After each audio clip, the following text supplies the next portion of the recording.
These three actors constitute a transnational family. Now you might ask, where's the father? Well, actually, he's also in the picture, but just for simplicity, I want to focus on the person who migrates, and in this case it was Ama, the mother, the child, and the caregiver, the person who takes care of the child in the absence of the parent. Now this could be sometimes the other parent who stays behind. For example, it could have been Kofi's father, but in this situation it was actually Kofi's grandmother who is taking care of Kofi's everyday needs, the cooking, sending him to school, cleaning his clothes, and caring for him emotionally. So this to us is a transnational family, and that's what I mean when I talk about transnational families in this research. And you will note that the transnational family is located in different places, not in one nation state, not all in Ghana, not all in the Netherlands, but across nation-state borders. And this crossing of nation-state borders has an impact on how these families function. So what we set out to do was to research a couple of questions about these families. First of all was, how do these transnational families function? That is, what kinds of practices do they engage in order to maintain relationships, effective relationships, and caring relationships across nation-state borders? So how do people maintain relationships across borders? How do they experience living transnationally? So what is their own perspective of how to live across borders? Do they like it? Do they not like it? Do they feel saddened by it? Are they happy about certain aspects? So we wanted their perspectives, and also to know what hurdles they encounter in living transnationally. A second group of research questions related to what effects does living transnationally have for the three types of people involved. Those are the children, the caregivers, and the migrant parents. And in specific, we looked at different outcomes. So we looked at psychological well-being and health outcomes for all of these three actors. We also looked at educational outcomes for the children and job performance outcomes for migrant parents. So these different types of research questions require different methodologies. And, but before I get into that, I'm going to first talk to you about why should we be studying these kinds of families.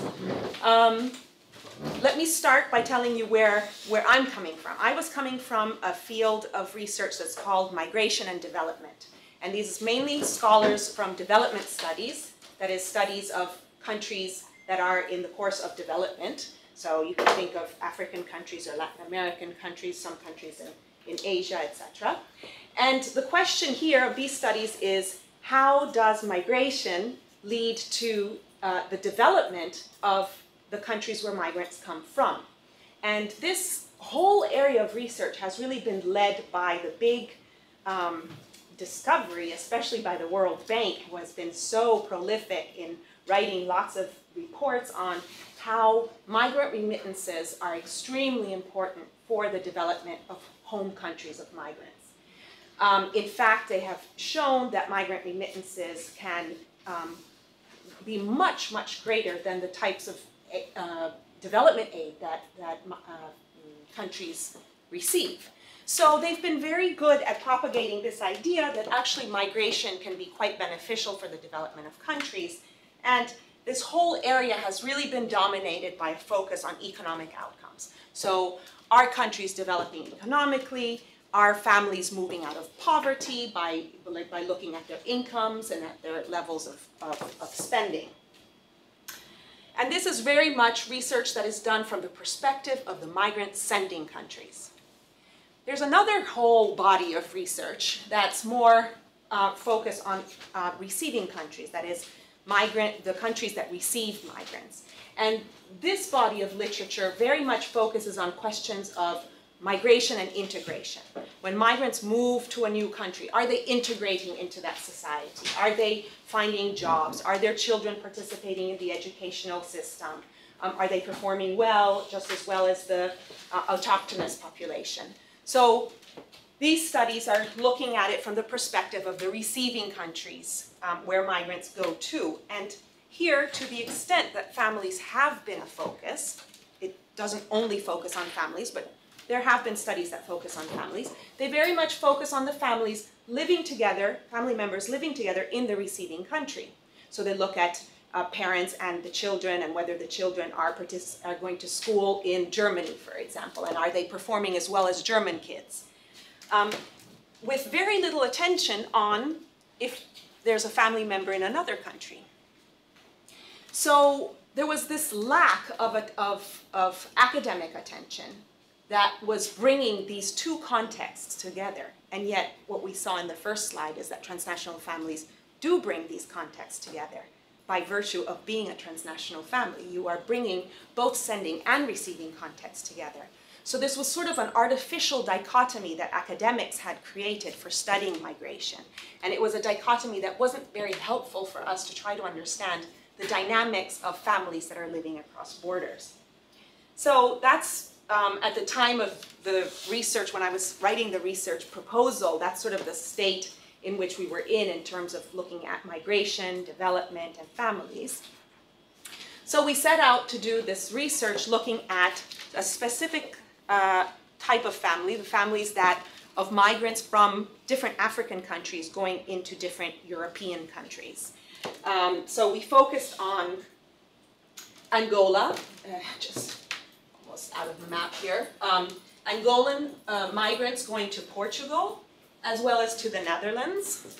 We focused on Nigerian migrants moving to Ireland, as well as to the Netherlands. And finally, we focus on Ghanaian migrants moving to the Netherlands. So in total, you could consider this a study of 5 cases. So each arrow is a case, a flow, in which we wanted to have different types of comparisons. We wanted, for example, to be able to see if people coming from different countries, but going to the same country, the Netherlands, show different patterns of being in a transnational family. So that would be an indication that maybe there's something about these origin countries that makes it so that families operate differently. But we also wanted to have the comparison of looking at different African countries. Am I saying this right? Yes, that we wanted to. So we wanted to compare the African countries. Is there something particular about the African countries? But we also wanted to be able to compare European countries in different contexts. So for example, we take the same group, Nigerians, that are both in Ireland and in the Netherlands, to see and compare whether Nigerian families are experiencing different factors in Ireland than they are in the Netherlands. So this is, and the reason why we chose these countries is that each flow represents a large flow of African migrants to this country. So there's many Nigerians who have migrated to Ireland. There are many Angolans who had in the past migrated to Portugal. Now the flow is reversing. Many Portuguese are moving to Angola, which is already a very interesting thing. But at the time of our research, this was not yet the case. And as I said, we used different methodologies. We did 2 large-scale surveys. We surveyed schools in the 3 African countries, school children in junior and senior secondary schools. We surveyed the migrant parents in the European countries. But we also complemented that with some qualitative ethnographic work in which we selected for each flow 20 families that we followed intensively over about 2 years. In doing interviews, life histories, and importantly, observation.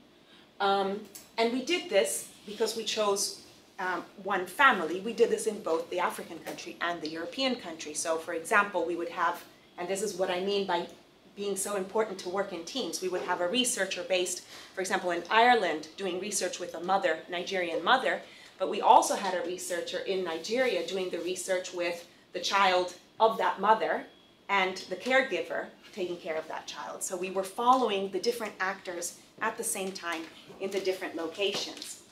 And finally, we also did some institutional analyses because, of course, families do not operate in a vacuum. Families are situated in different contexts, and we looked at which institutions might have the most impact on the way families operate. So migration laws in the receiving countries are, going to affect whether a family can move as a family or not, right? But also family norms are very important from the sending countries. That is, we should not assume that in every country the norm is, for example, to live in a nuclear family, just because that is the sort of the norm of a lot of Western country contexts, or at least it's the perceived norm. But then when you look at actuality, even there, it's not really only a nuclear family. So we looked at family norms in these different African countries, and then finally we looked at the school context, because this is where children are going to spend a lot of their time. And what I'm going to do now, today, is I'm going to focus on the school surveys in Africa. I'm going to focus on some of the results there. I'm not sure how many of you are doing research that is more quantitatively based. Maybe some of you are also doing research that is more qualitatively based, I'm imagining. So I've prepared this presentation for the both of you, let's say. So I'm going to be focusing on the school surveys and on the research that's coming out of that. But I'm also going to show you how the ethnographies that we were doing actually contributed and informed the kinds of questions that we were asking in the surveys, and also how the institutional analyses have helped us to make sense of some of the results that were coming out. And finally, if I have some time, but really in 5 minutes, I'm just going to give you some highlights of what's coming out of the parent surveys in order to then pull all the pieces together into one story. And that's what I'm going to try and do in 45 minutes, actually now less, because I also want us to have some time at the end to have some discussion and for you to ask me any questions. I am also, by the way, going to be speaking in Petula's class on methods next week, so I don't know if any of you are there, but do take notes, and for any questions that you might want to ask me even then at the class. So transnational family studies, these studies are the first that really emerged to bring academic attention to the phenomenon of transnational families. And these really emerged from the area of migration studies around the turn of the century, around 2000, the years 2000s. And these are primarily conducted by qualitative anthropologists or qualitative family sociologists. And they were very, very important in bringing out and bringing attention to the whole idea of there being a transnational family. But on the whole, these studies have really emphasized that there are negative effects on the family members who are living transnationally. Especially, they document feelings of depression, of stress experienced by parents, feelings of guilt, of abandonment, guilt on the side of the parents, feeling abandoned by the side of the children, and in general, a dissatisfaction with life. They also have highlighted that there are differences between whether it's the mother or the father who migrates. The role of the caregiver is very important in terms of mediating the relationship between the parent and the child. That the quality of the relationships in this triad is extremely important. And finally, that expectations for reunifying are important in terms of how each of the members then interprets and feels about being in a transnational family. And here there's been studies that also have highlighted the role of ICT, information and communication technologies, in helping families to communicate across distances, in keeping that emotional attachment. However, these studies, being small in scale and really focusing on transnational families, did not look at non-transnational families in order to compare. And therefore, what remains still unsure is to what extent are these findings really only about being in a transnational family, or to what extent could some of these findings be more broadly attributable to broader contexts in society. And furthermore, they were predominantly focused on the effects on parents and especially on mothers. So this is sort of where transnational families, the accents of transnational family studies. So we started off the research by going out and interviewing children who were living in transnational families. And I want to show you some of the quotes that we were getting because they weren't really lining up with these results. So here, for example, is Emmanuel, who's 17 years old. And Emmanuel was explaining to us how he feels about his father's migration. And he says, when he was here, he wouldn't buy these things, but would have said, this is waste. But when he went abroad, and when I told him, Dad, I want this, then he would send it. So you mean everything you ask for, he sends? Says the interviewer. And Emmanuel says, yes, and that makes me happy. So Emmanuel is thinking about the material gains of his father's migration, which is very different from how Puma was actually talking about his father's migration. I think one day I was in school when he called me and I asked, who is this? And he told me, it's your dad. Then I asked him, what do you want from me? He was annoyed that I asked him what he wanted from me. And I said, yes, you have not been catering for me since I was born from JHS, junior high school, to now, senior high school. So what do you want from me that you're calling me? So I just cut the line. So this really shows a lot of resentment, also a lot of hurt, of not feeling cared for by the father. But then you have Jacqueline, who instead shows a lot of understanding of why her mother actually migrated. She said she was going to work so that she can take care of us. That's why she had to leave. And I said, okay, if she's going to work, she can go, because when she was in Ghana, she had nothing to do. She was just sewing some people's clothes, and they paid little for that. That's why she was going to take care of us. So here Jacqueline really interprets her mother's migration as a sign of caring for her, of loving her. And this is the quote that I love the most by Gottlieb, that shows how for children in these contexts, it is very possible to have more than one mother. You do not only have a biological mother, you can have other mothers as well. So the stepmother I'm living with, she treats me like a real son. So now I live very comfortably. I take her as my own mother. So I don't feel like if this guy's having his or her mother around, I don't miss her, my biological mother. I know I have a mother who loves me. And then the second part, I'm more close to my mom in the UK because she's my mother. But my stepmother, she is now my mother. She has taken like the position of my mother in my heart now, but still my mom is the one I really love, really. So I love this quote because on the one hand it shows that you can have two mothers. On the other hand, it shows also the child wanting to show his allegiances to these two women in different ways, and how it really is about showing your care for your child that is about qualifying you as a mother. So this stepmother who is caring for him in a way that he feels is indeed caring, that also means that she's my mother. And I think all of these quotes really show that there's quite a variety of experiences and a variety of ways that children can experience being away from their parents.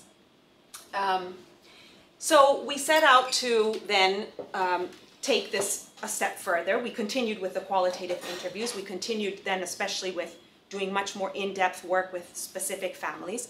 But we also then designed a survey and did a large-scale survey in schools. And for that, we turned to child psychology and quantitative family sociology studies, because these are studies that had not necessarily yet turned to transnational families, but they had used quantitative methods in order to research things such as child well-being.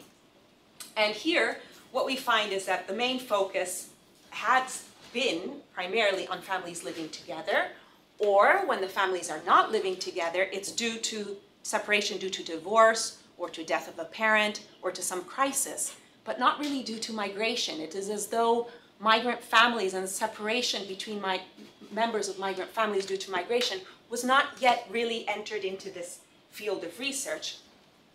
Secondly, they were really focusing on clinical data, so really focusing on the problematic situations. And they were mainly based on weird societies. Weird being Western, educated, industrial, rich, and developed societies. Mainly, it was based on studies of US college students. So a lot of these studies were coming on well-being of children and youths was coming from the West. And recently, though, very recently, there has been much more attention to transnational families using more from child psychology and family sociology perspectives. I've mentioned some of them, of which Lucy's is, and the team of researchers on the CHAMPSI project are a main contributor to. However, there were even here some gaps that we noticed, and especially that there didn't seem to be, these dimensions that I talked to you about before from the qualitative studies were not really entering into these more quantitative studies. So these qualitative dimensions were not being investigated, at least not all of them. There's hardly any comparative studies, so they all focus on one country. With the exception of the CHAMPSI studies that have different Southeast Asian countries, but that's really the only exception. And all of the studies, these early studies, have focused on Asia and on Latin America, especially Mexican migrants to the US. So there were no studies on sub-Saharan African cases. And here too, they were primarily based on adult assessments. So taking these gaps in the two literatures, we set out to do these surveys of children in the 3 African countries that we had selected for our studies. The surveys were approximately between 2,500 to 2,250 pupils, children between 11 and 21 years of age. The schools were randomly selected and stratified by high and low quality schools, as well as by junior and senior high schools. And we did these surveys in areas of high outmigration in these countries. So it's important to mention this because it means that our findings are not representative for the whole country, and especially we focused on urban areas. So by no means can we say what's happening in the rural areas, which might have quite different dynamics. I'm going to go quickly through this, but maybe just to highlight is in all 3 countries, there are norms of child fostering and social parenthood. And I will come back to this, but basically these have to do with the fact that if you have a child, it is not just the biological mother and the biological father who are responsible for the upbringing of these children. And in some cases, it can even be considered beneficial for all of the people involved to give your child to be raised by someone else, be it your mother, be it your sister, be it your brother, an uncle. And that's child fostering. That's what's meant by child fostering, which is different from how we use it in the West. So do not think of child fostering as we use it, which is like in problematic situations where children are temporarily placed in another home. This is really another type of child fostering. It's called child fostering in the literature, but it's really about mothers and fathers deciding to give one of their children to, for example, an elderly grandmother, to be raised by an elderly grandmother. And this is seen as something that's very good for the grandmother, it's seen as something that's very good for the child, and it's also seen as something good for the parents. I can go more into this later if you want for the questions. The other thing that's also very important to note is that in Angola, there's been civil strife in Angola from its independence in 1975 from Portugal all the way to 2002. So this is an extremely long period of civil strife, which has deeply impacted families. There's been a disruption of families due to the war. And this is something to mention. I will come back later on this. And migration to Europe, Ghanaians and Nigerians have mainly come as labor migrants, whereas Angolans, because of the civil strife, have also come over as refugees. I'm just going to focus on those things. I will come back and we can also discuss it during the question and answer period. So now I'm going to turn to the actual findings of the psychological well-being of children. We used the strengths and difficulties questionnaire. We used the total difficulty score from this questionnaire, which is an index score from 20 questions such as the ones I put here. I am nice to other people. I fight a lot. I am often unhappy. This is a questionnaire that has been developed by scholars in the UK, but that have actually been used in multiple different cross-country contexts. Seems to operate quite well. It's asked in very simple terms so that children can answer it themselves, and they only answer, they have a choice of not true, or always true, and sometimes true. And here, just from just a descriptively, what you can see is in our data, what it looks like. The pink line, the bright pink line, are those children who have at least one parent who's migrated internationally. And in the blue line, it's those children who are living with both of their parents. The higher the line, the worse your psychological well-being is. Okay, so what you see is that the pink line, the children who have at least a migrant parent, at least one migrant parent, are doing worse than the children who are living with both of their parents. And you also see that, especially in Angola, this difference is quite big. Okay, so, but this is just purely descriptive, and now we want to go a little bit deeper and to understand, well, what's behind this, and are there cases where instead things are okay? So what we did was we went back to the qualitative studies on transnational families, and we looked at what were the dimensions of families that seemed to be important, and then we looked at this in our data. So we defined a transnational family by which parent migrates. Is it the mother who migrates? Is it the father who migrates? Or is it the both who migrate? That is what has mainly been looked at in also the quantitative studies. But we also defined a transnational family in other ways. For example, the stability of the child-raising arrangement. We know from child psychology literature that it's very important for children to have a stable environment. So what we looked at was when a parent migrates, is the child staying with one caregiver, or is the child hopping around from caregiver to caregiver? So a stable caregiving arrangement would be that the mother leaves and the child stays with the grandmother the whole time.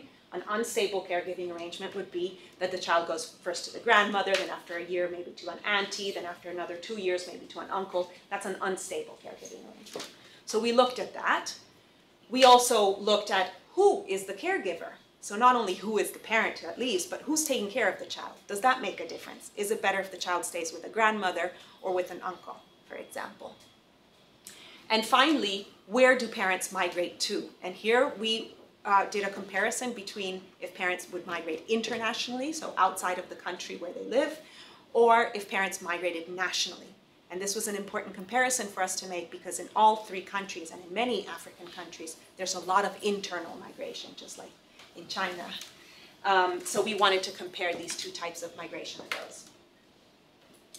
So what we did was we ran ordinary least squares regression in which we estimated separate regressions for each country. And we had separate models for each transnational family characteristic. So those 4 characteristics that I just mentioned, we estimated separately. So first we looked at, okay, if we define transnational families as who is the parent who migrates, what's the result?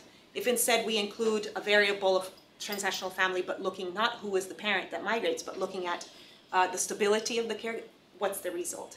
And this is because we wanted to explore these different dimensions. Are certain dimensions more important than others? And we had some control variables which related to child demographics, to family characteristics, and to the living conditions of the children. So I'm going to start by telling you the end. So then you can sort of sleep through the rest of the presentation. No. The findings is that living in a transnational family is not necessarily associated with worse outcomes for children.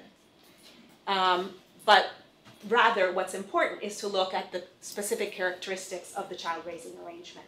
Okay? And for as evident or as simple as this conclusion may seem, it is actually important because most of the literature on transnational families really emphasizes the negative. And the story is really about negatives. It's really bad, bad, bad. So I think here it's important to nuance and at least to say, yes, it's bad, but under which conditions? Or yes, it's good, but under which conditions? Because also if you are, wanting to have some kind of practical result with your findings, then understanding what those conditions are is where different organizations or governments can actually try to intervene. And then the second overall finding is that country context matters. And as I said, because there haven't been too many cross-country comparisons, here we can at least elaborate on which, in our cases, what contexts seem to make a difference. So quickly, the findings. Who migrates? Now the way to read this graph is I'm just showing you the variable that we are interested in, which is the transnational family. And again, the larger the bar, the worse the outcome. If the bar is filled in, it means it's significant, statistically significant. The reference group is the children who are living with both of their parents. So when the bar is not filled in, it means that children who have a migrant parent are no different from children who are living with both of their parents in the country of origin, okay? So that's, let's say, a good result when the bar is not filled in. The bad result is when the bar is filled in, which says that children with migrant parents are doing worse than children who are living with both of their parents in the origin country. So this one is who migrates. And here, what we immediately see is that the two big orange bars in Nigeria and in Angola is when mothers migrate and the children live with their fathers. This results in worse outcomes for children. So in a way, this resonates with some of the qualitative literature that was really emphasizing that when mothers migrate, there's something going on there that makes it worse for children. Now, what that something is, we can talk about during the discussion. I'm not going to go into that now, but there are different interpretations to this. And then the green circles show you the good news. The good news is that in certain circumstances, in Ghana, there are no differences when you look at who is the parent that migrates. So children who have a mother who's migrated or a father who's migrated or both have migrated are not worse off than children who are living with both parents. The same can be said in Nigeria for when the children have both of their parents away or the children have a father away. So this is not going in the same direction as what the main qualitative studies have been emphasizing. Stability of the caregivers is maybe the most clear outcome. In all three cases, the top line is the most unstable caregiving arrangement. And in all three cases, the top line is the largest and it's significant, meaning that for children, it is not good to be in an unstable caregiving arrangement, irrespective of which country you come from, irrespective of whether you're coming from a country that has child fostering norms and social parenthood norms. It's just not good for the children to be in unstable caregiving arrangements.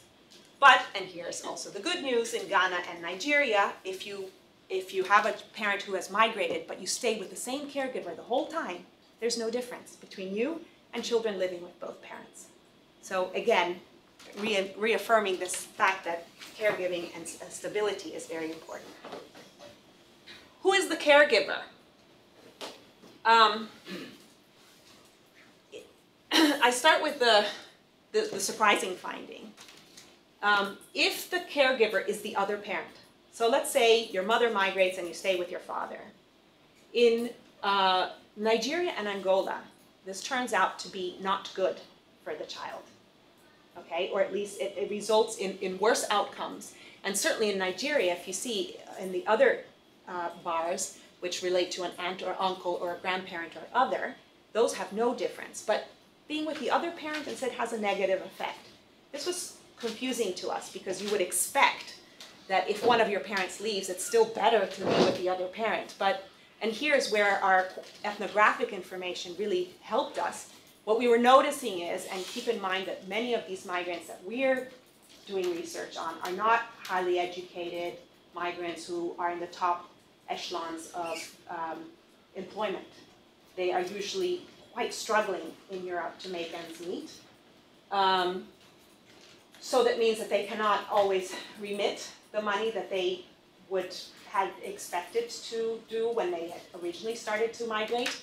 And the partner back home is not receiving the money and maybe hasn't heard from her partner for a long time, and sometimes suspicions arise, and is there another family overseas, and what's happening? So there can be quite a lot of tension between spouses if one migrates and the other doesn't, especially in situations where the migrant is not able to fulfill the expectations.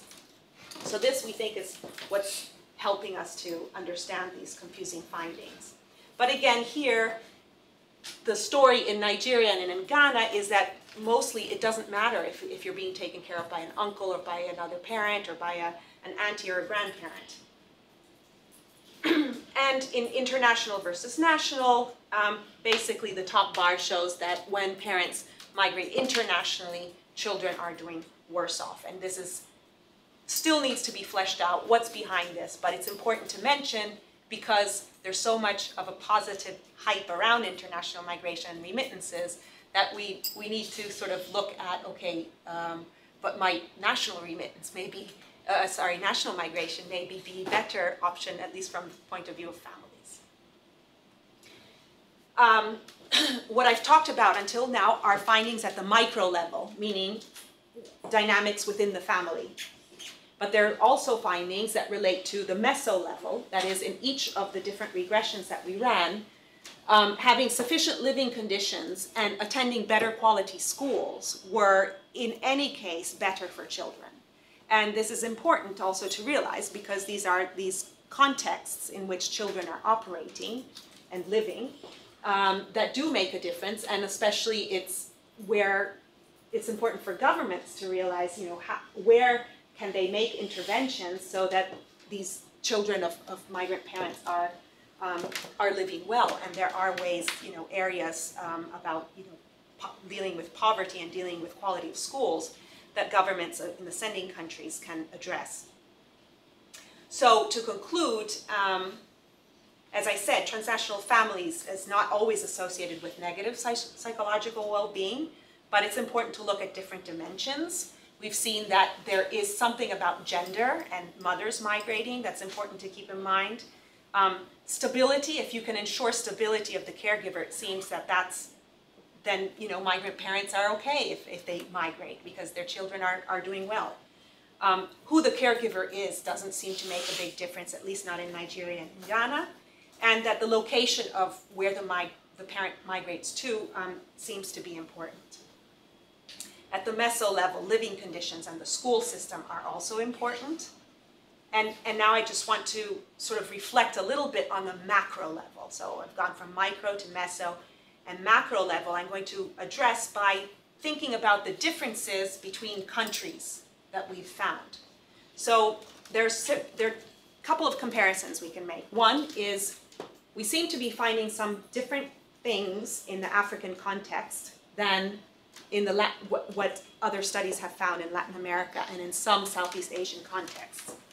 And what we think can help us to explain this has to do with, you know, these norms that I've been talking to you about. That is that in the African context, it is quite normal and quite considered quite even good for children not to be raised by their biological parents, irrespective of whether the parent is going on migration or not.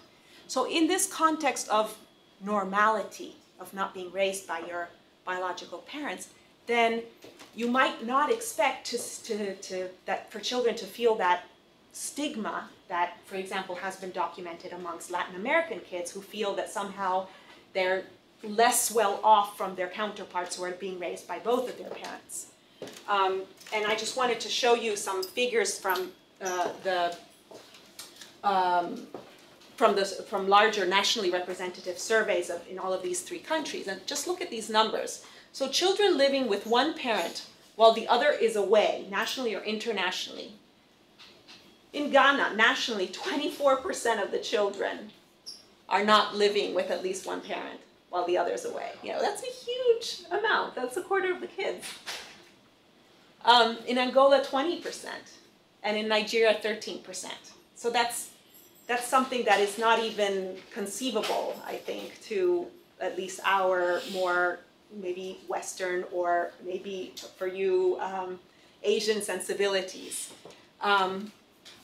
Look at the second one, children in foster care. And remember, this is the child fosterage that I was talking to you about, not the fosterage that we usually talk about. So children in foster care living with neither parent while both are alive. So one or both are alive. So it's not that they're not living with their parent because their parent is deceased. And it's not these kids. So it's 15, 16%, 8, 9% in Nigeria, and 12% in Angola. So if you add these two together, it means that there's an enormous amount of children in these countries who are not living with at least one biological parent. We don't know whether it's because of migration. Certainly we don't know what's happening here in this setting. But so there's this context of where it's quite normal to not be living with your biological parent. And that maybe can help us explain why in certain circumstances we don't see any differences in children who are not living with their parents because of migration.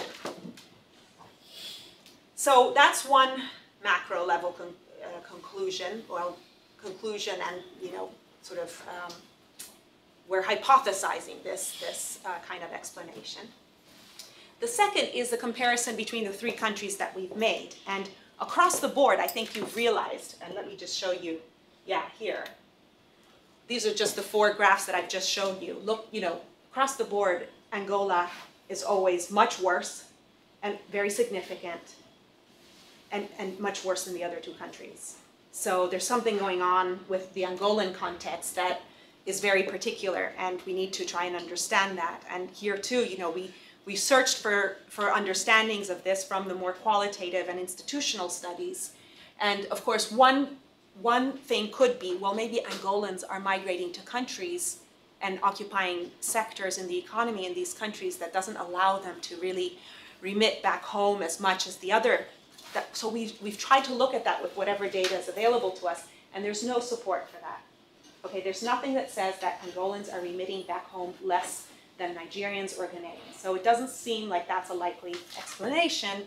So the only other likely explanation that we can find is the whole conflict and post-conflict setting, right? Which has, in Angola, with this civil strife between 1975 and 2002, has really disrupted family life.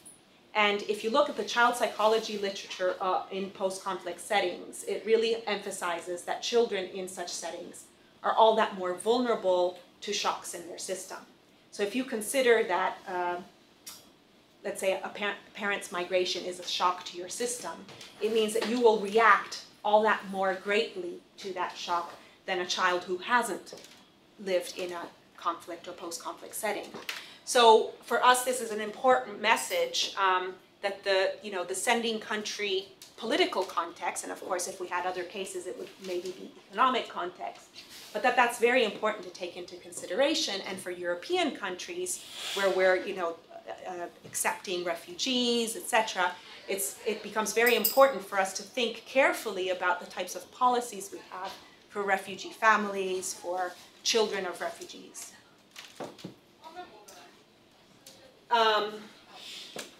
2 minutes, really 2 minutes. I'm just going to focus on the parent side and the caregivers. This is one of our respondents showing the photograph of his children back home. What have we found there?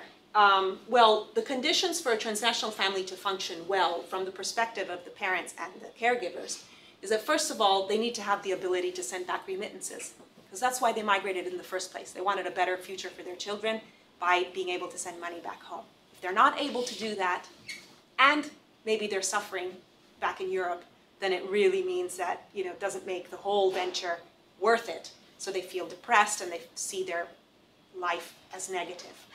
But what determines whether they can send back remittances is their legal status. Many of the migrants that we work with were not legal, were not documented, they did not have the documents to reside legally in the European countries. And they needed to have opportunities to earn an income. And here we found, the whole issue of getting your documents and your degrees certified and recognized in European countries is a whole issue. So you end up having the typical story of the engineer who is now a taxi driver in Europe because he or she could not get her engineering diploma recognized. You need to have regular contact with your child. And this is, as other studies have shown with ICT technology, it's very possible. But also importantly, you need to have face-to-face contact, especially for these trust issues between spouses or between migrant parent and the caregiver. And you need to have a good support network back home. If anything happens to your child, even maybe the child's not getting good grades, You need to have a good network of people that you can call and say, hey, could you help my son with the math? And it might not be the caregiver, because maybe the caregiver is your mother who hasn't gone to school. And so you need to find someone else who will take the time and go to your child and help him. So you need a good network back home. And I just want to show you how those results that we've found for the parents relate to what we found for the kids. So we said kids need to have sufficient living conditions. Parents need to be able to send remittances back home. We said kids need to go to good schools. Good schools have high fees, so parents need to remit. Also, sending remittances, we found, reduces the strain in the relationship between the caregiver and the parent. So that smooths the way the family operates. Also, the regular contact smooths the relationship between the migrant parent and the child. And a good support network back home allows a more stable caregiving arrangement back home. So you see how what we find for the parents is so intricately and intimately related to what we find for the children. And this is a really important part of the story that is often not talked about. That is how, for example, European policies related to legal status and income not only have an effect on the migrants living in their own countries, but also have an effect on the children who are not living in their countries. So the well-being of children there, back home, is affected by how well transnational families are able to function, and how they are able to function, specific conditions need to be met. And meeting these conditions is affected by migration and family reunification policies and job opportunities in Europe. So where do I want to go from here? To China. I would love to study Chinese African families together with Lucy Jordan. We're hoping to set a whole new research line on this, and especially focusing on mixed families. So if any of you are interested to know more, please just contact me. That's it, and this is where you can find some more information on our project.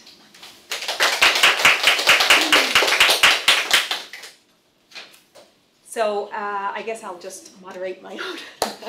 Yeah. Well, I can moderate it. That's fine. Yeah. So if you have any questions, okay. Yeah. Thank you for the really informative talk. I'm interested in transnational. I think I shared with you. I'm wondering if the migrant to Europe has some type of legal status. What about family reunification? Are these migrants on temporary migrant schemes or temporary visas, the ones that do have some sort of legal status? Are they ever thinking of, instead of just sending remittances back home, giving their children opportunities to different type of education? And then secondly, in the ethnographies, I was wondering if you considered the time. So a parent's been away for 5 years versus a year, and the responses that the children are giving. Yeah.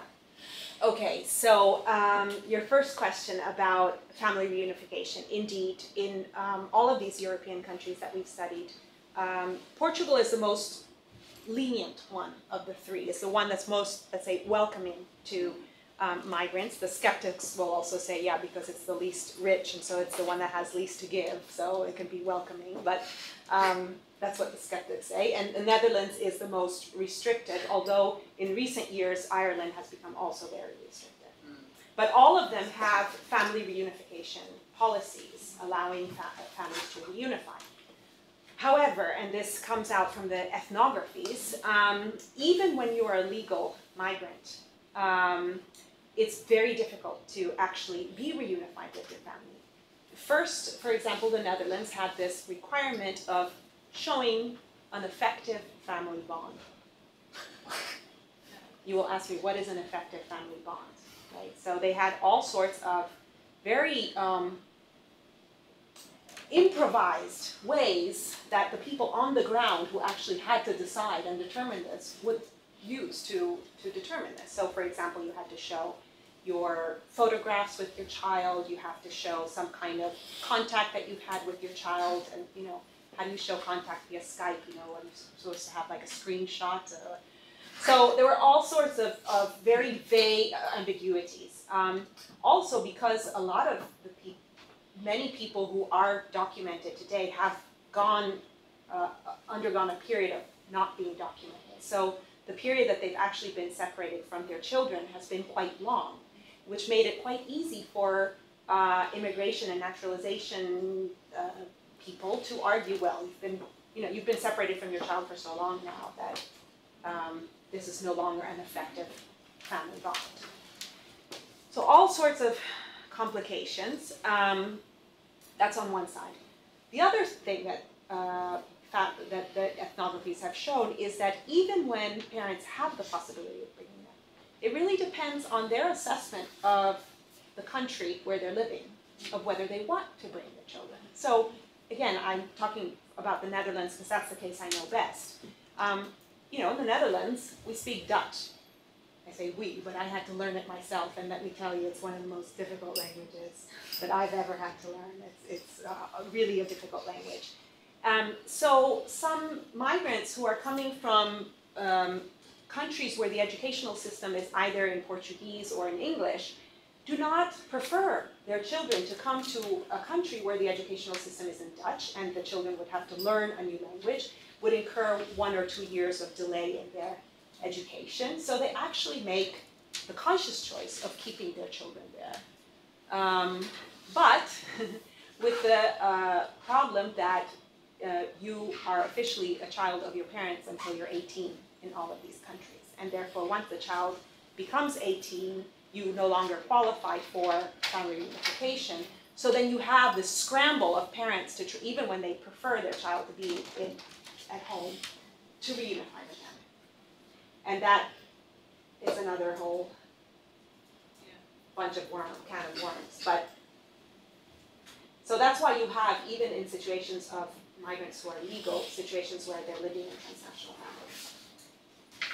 Your second question was the ethnographies and length of time. Length of time is definitely something, and also something that's come out of other studies that is important. For us, from the perspective of the ethnographies, it's really difficult to hone that in because it's 20 families, so there's so many other things that are impacting. So we have not, I would say that's an area that we haven't really been able to flesh out very well with our data. And our quantitative data doesn't help us in that respect either, because our choice that we made was to interview children, which helped us in many ways, but also constituted a limitation. You cannot ask children how much their parents are earning. You cannot ask them what their parents are doing overseas. Often they don't know. And you cannot ask them how long they've been separated from their migration histories. No. It's very difficult. They don't remember. You can't talk to them about the year. You can hardly tell them, like, well, how old were you? You can sometimes say, was it before or after you entered elementary school? Was it before or after? But it gives you such rough estimations that we ended up having to scrap that from our data analysis because it was just too unreliable. Also not included in the parent survey? Yeah, so yes, but then that doesn't tell us anything about the child well-being. It tells us about the parent well-being. Oh. Yeah. Oh, yeah. Yeah. Other questions? Okay. I have a question. Are there other questions too? Let me see a show of hands because I just am curious. Okay, then that's This fine. is just to, as others might be thinking, this is your occasion to ask about the messiness of research. We always read these beautiful articles, and it sounds like the researchers started with this great plan and then did A, B, and C, and they found these beautiful results. And it sounds, the research process is so linear and so beautiful, and instead, you're probably all in the phase of knowing how extremely messy it is, how all sorts of things happen that you didn't expect, and all sorts of problems that you have to solve. So I'm more than willing to talk to you about the messiness of this research. So think of questions, and also for those of you who I will meet in Petula's class, think of questions to get behind the beautiful facade that we present in the journal articles or books. Yeah. Right. My question is, I want to know why the proportion of mother migration higher than the father migration. Because in mainland, most of the situation is that father migration proportion is higher than mother migrations. Because in our traditional perspectives, we think mother need to stay at home to take care of the children and to take care of the families, yeah. Right, right, exactly. So, and that's why I think the African cases are so interesting to add to the different research that has been done, because in all of these countries, women have been migrating just as much as men, but especially internally or regionally for their business. So, you know, Ghanaian women will travel to Togo and they go and buy cloth that they bring back and then they sell. And this has been, you know, just decades and maybe even centuries long tradition. The international migration, the intercontinental migration, so migration out of Africa instead, has in all three cases started as mainly male, but even there, it's not uniquely male. And increasingly it has become also with females. So for example, the Nigerian case in Ireland is interesting because you can see how European policies can really affect migration streams. So in Ireland, they had the policy that if you give birth in Ireland, your child is Irish. So you had a lot of Nigerian pregnant women apparently migrating to Ireland and giving birth to their children. And then later maybe staying or maybe not, but in any case, then you have these children who have the right to have the Irish passport. So having said that, it's important to notice, one, that all of these migration streams involve a large number of women. Two, that this is not exceptional, that it actually has a historical roots. Three, as I said, these social norms is not that in these countries it is considered that the mother is the only and the best person to raise the child. In fact, there are, you know, people have said, yeah, but biological parents have a tendency to spoil their children, so it's much better to give your child to your sister. Your sister will, you know, when the child needs a whipping, the sister will give a whipping, whereas maybe as a mother you might not want to do that. Things like that.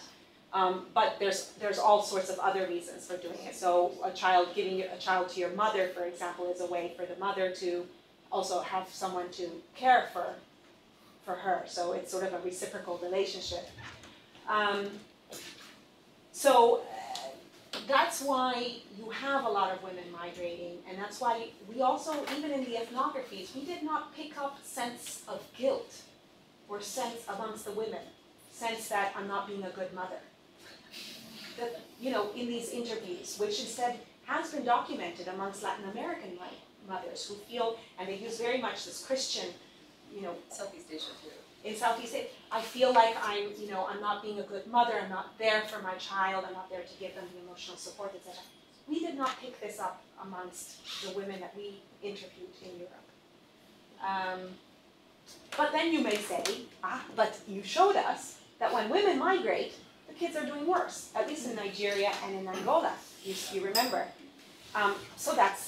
So maybe there is something going on, and maybe it is true that it's worse, there's a special bond between mothers and children. And that is certainly how some of the results, for example, in the Philippines, Pareñas has really explained her findings in terms of this special bond between mothers and children. I don't buy that completely. There's different things. For example, one of the things that our data is showing is that migrant women are also the ones who have less stable caregiving arrangements. Why is that? Why would it be that a child of a migrant mother is moving from place to place, whereas it's less so? Well, for one, when it's the father who migrates, most of the times it's the mother who stays behind. And that tends to be a stable caregiver. When a mother migrates, it might start out as the father being the caregiver, but then maybe the father has to work and sends the child to the grandmother. Maybe the grandmother becomes too old and can't take care of the child, so then it sends. And certainly when there's tension between the couple, that also becomes one of the reasons why children might change caregivers. So I think that there's more behind why it is that children are suffering when mothers migrate. Mothers also occupy specific sectors of the economies in the countries where they migrate to. might have something to do with that as well. So I think the whole gender issue has to be unpacked, and these biological explanations that have tended to be the first explanations, I think have to be more scrutinized. Actually, the study on the behind children in China also find the same pattern, that the children whose mother migrant, they have the less psychological well-being. And I did some qualitative interview with the children, and I found when the family, the mother migrant, when I dig out, I found they often, the children say their parents had bad relationship, or some of them they also already get divorced. So I don't know, I guess maybe this is one of the reason if the family get divorced and then the mother migrate, maybe, yeah. So I don't know, in this study, have you think about the marriage relationship? Yeah. Absolutely. I think this is a very important point, because so ideally what you would want, especially in this quantitative research, is to have a longitudinal study, right? So you would want to know something like what you've just said. Was there a divorce first and then one of the parents migrated? Or was there first a migration and then there was a divorce? And that can help us flesh out a little bit of what might be the cause behind a child not being well off. We have a very crude marital variable that just says whether the parents are together or separated. And we say together or separated, we don't say married or divorced, because there are many ways that People get married and. yeah, many ways that people can be together. So we just say together or separated, and that is indeed an important variable, but it doesn't take away the relevance of the transnational family variable.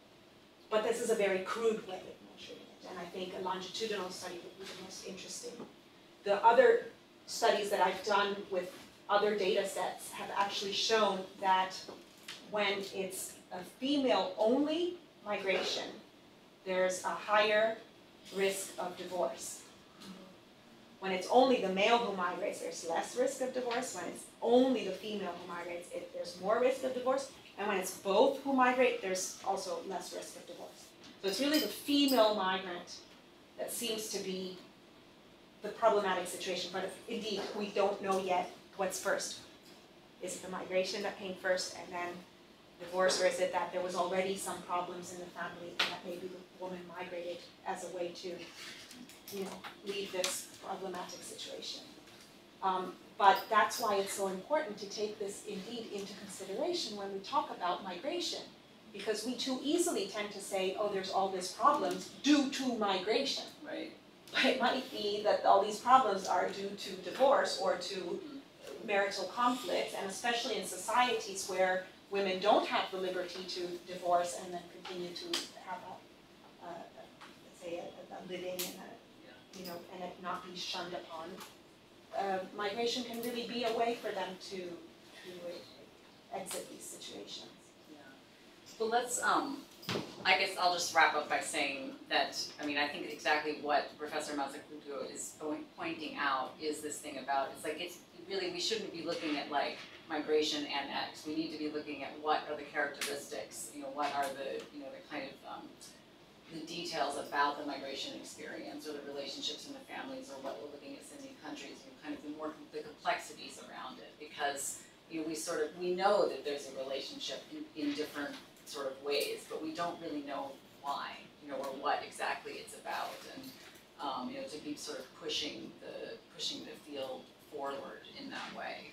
And there are quite a lot of sort of developments happening, and Valentina has edited a special issue of Social Science and Medicine that we have an article that's coming out, and a bunch of people from different parts of the world that is looking a lot, including China, that's looking with quantitative data at a diverse set of migration characteristics. So, children that are with their parents, children that migrated with their parents, went back home, children that are back home, that were left behind, and children that are in rural areas that have never migrated.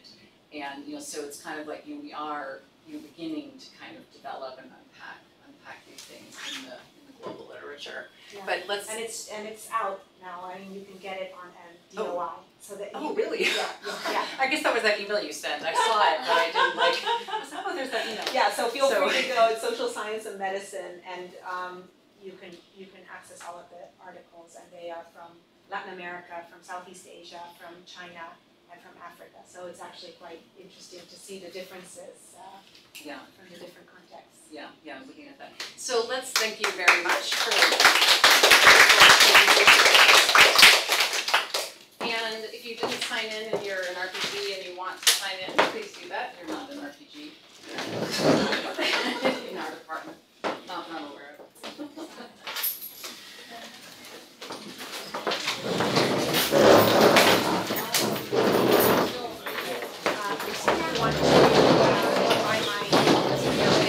Sure. Yeah.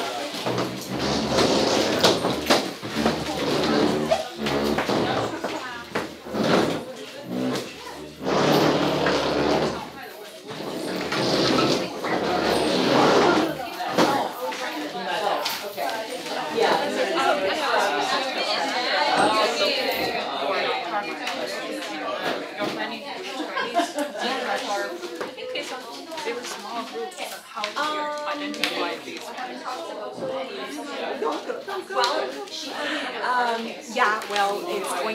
We're starting off with politics. It's just going to be kind of a snowballing, and we want to go to These are sort of the public I forgot to say, dissemination, and then there's flyers if you want. I forgot. This is about the university.